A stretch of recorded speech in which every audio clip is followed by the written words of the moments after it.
बच्चों, देखो अभी तक अपन ने पदार्थ के बारे में पढ़ा था कि पदार्थ क्या होता है, पदार्थ की प्रकृति क्या है, पदार्थ की अवस्थाएं, ठोस द्रव गैस, उनके कुछ महत्वपूर्ण बिंदु भी अपन ने पढ़े थे, जिसमें आपने कल पढ़ा था कि दृढ़ता क्या होती है, संपीड़ितता क्या होती है, आकार क्या होता है, ये सारी चीजें आपने पढ़ी है। इनके बाद अब इससे संबंधित कुछ महत्वपूर्ण प्रश्न इस पे जो डिपेंड है वो आज पढ़ लेते हैं। देखो प्रश्न है आपका, प्रश्न पढ़ रहे थे इस पे डिपेंड कि निम्नलिखित को उनके बढ़ते हुए घनत्व के आधार पर व्यवस्थित कीजिए। ये आपका प्रश्न है जिसमें कुछ पदार्थ आपको दिए, जैसे वायु है, इसमें वायु, जल, चिमनी का धुआं,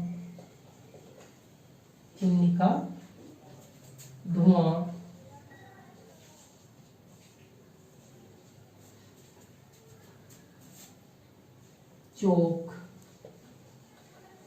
शहद, लोहा, रुई, ये आपकी दी हुई। इन पदार्थों को किसके आधार पर व्यवस्थित करना है? बढ़ते हुए घनत्व के आधार पर आपको इन पदार्थों को व्यवस्थित करना है। देखो इसका जो आंसर होगा वो क्या होगा, तो आपने घनत्व के बारे में पढ़ा है, घनत्व क्या होता है, यानी किसी भी पदार्थ का घनत्व उसके द्रव्यमान प्रति इकाई आयतन कहलाता है। तो जिसमें आपको बताया गया कि ठोस पदार्थों का घनत्व सर्वाधिक, उसके बाद द्रव और फिर गैस। तो सबसे पहले अपन इसमें देखते हैं कि गैसीय पदार्थ कौन से हैं जिनका घनत्व सबसे कम है। तो सबसे पहले देखो वायु, फिर वायु के बाद में घनत्व बढ़ेगा, किसका आएगा? वायु के बाद में चिमनी का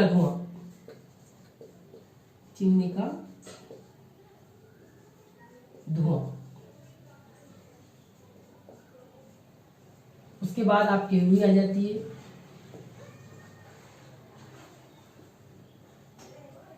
रुई के बाद देखो इसमें आपका आता है जल, फिर आपका शहद,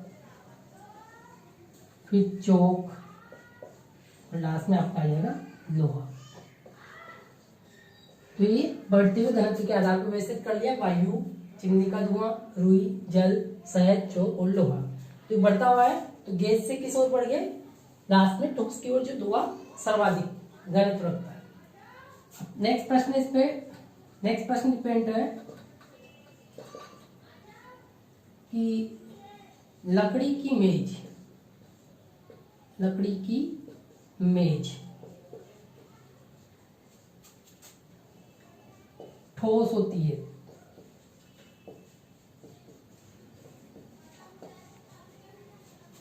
क्यों?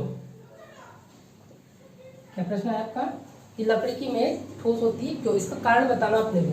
देखो ठोस पदार्थों की विशेषता क्या पड़ी थी कि ठोस क्या होते हैं जिनमें, देखिए प्रश्न, नेक्स्ट प्रश्न है लकड़ी की मेज ठोस होती है क्यों? इसका रीजन क्या है कि लकड़ी जो कि एक ठोस पदार्थ है, ठोस के कण क्या होते हैं? पास होते हैं।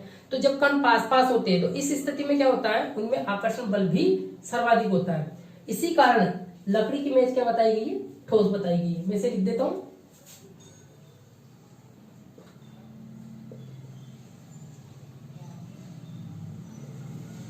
लकड़ी एक ठोस पदार्थ है,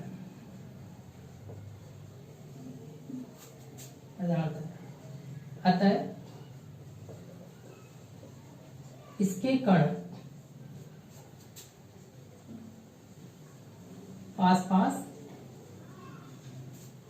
पाए जाते हैं, आसपास पाए जाते हैं। इसलिए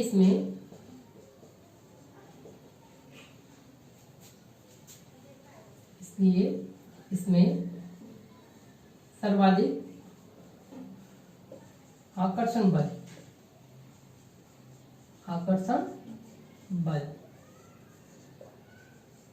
होने के कारण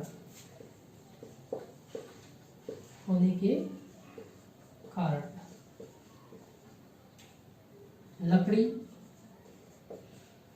की इमेज ठोस होती है, ठोस होती। ऐसे नेक्स्ट प्रश्न देखो, नेक्स्ट प्रश्न क्या आ रहा है आपका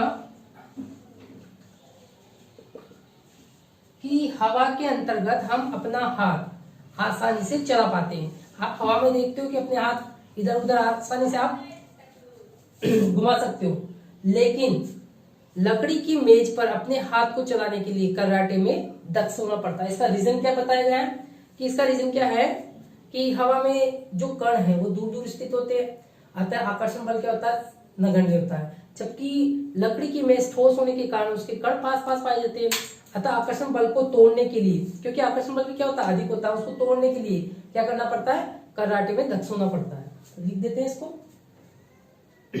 हवा में हम अपना हाथ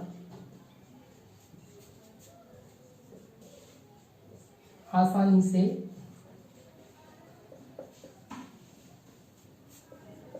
चला सकते हैं, चला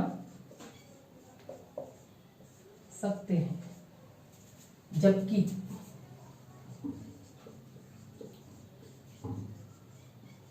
लकड़ी की मेज पर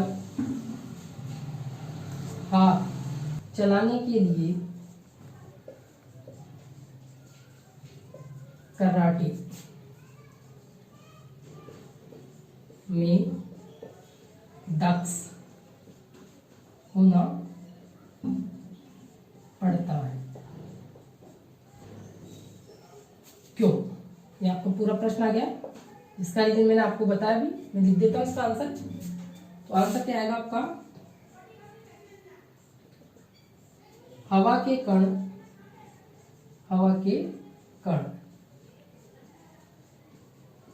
दूर दूर स्थित होते हैं,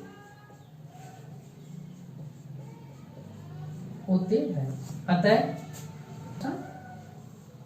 बल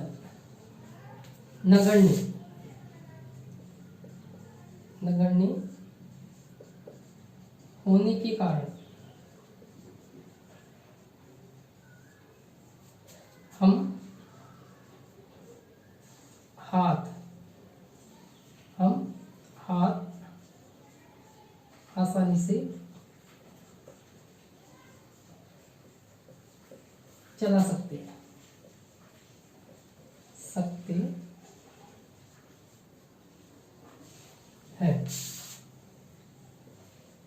जबकि लकड़ी में उपस्थित कण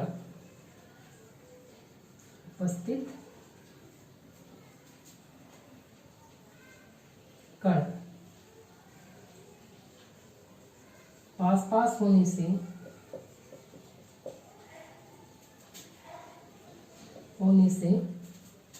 आकर्षण बल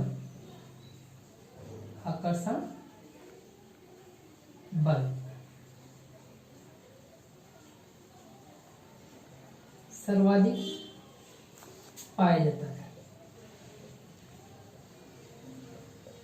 जाता है।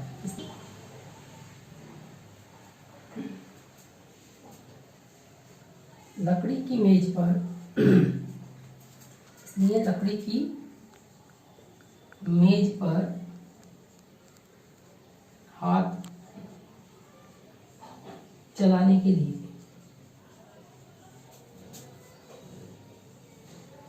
कराटे में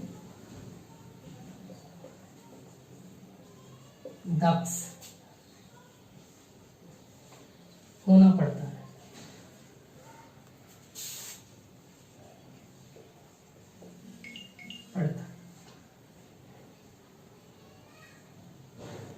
इसी प्रकार और भी प्रश्न है जो पढ़ते हैं आगे। तो आपका जो नेक्स्ट प्रश्न आ रहा है, अभी जो आपने प्रश्न पढ़े तो उसके आगे का जो प्रश्न क्या आ रहा है कि कारण बताइए। कारण बताने में पहला प्रश्न क्या है कि गैस पूरी तरह उस बर्तन को भर देती है जिसमें इसे रखते हैं। इसी प्रकार अगला प्रश्न है, गैस बर्तन की दीवारों पर दाब डालती है। और नेक्स्ट क्वेश्चन है कि सामान्यतः ठोस पदार्थों की अपेक्षा द्रवों का घनत्व कम होता है, लेकिन आपने बर्फ के टुकड़े को जल में तैरते हुए देखा होगा, पता लगाइए ऐसा क्यों होता है। तो ये कुछ प्रश्न मैंने आपके यहाँ लिखे हैं, जिन प्रश्नों को आपको करना है और आपको ये देखना है कि पढ़ाया गया लेसन कितना समझ में आया। अगर आपको पढ़ाया गया प्रश्न अच्छी तरीके से समझ में आ रहा, पढ़ाया गया लेसन, तो ये प्रश्नों का आंसर भी आपको आसानी से आ जाएंगे। तो आप करके देखो। अगर आपको ये समझ नहीं आ रहे तो फिर आप कमेंट्स में लिख के मुझे बताइए कि इसका रीजन क्या रहा, तो फिर मैं उसके आपको रीजन बताऊंगा कि इन प्रश्नों के आंसर क्या हो सकते हैं। Thank you.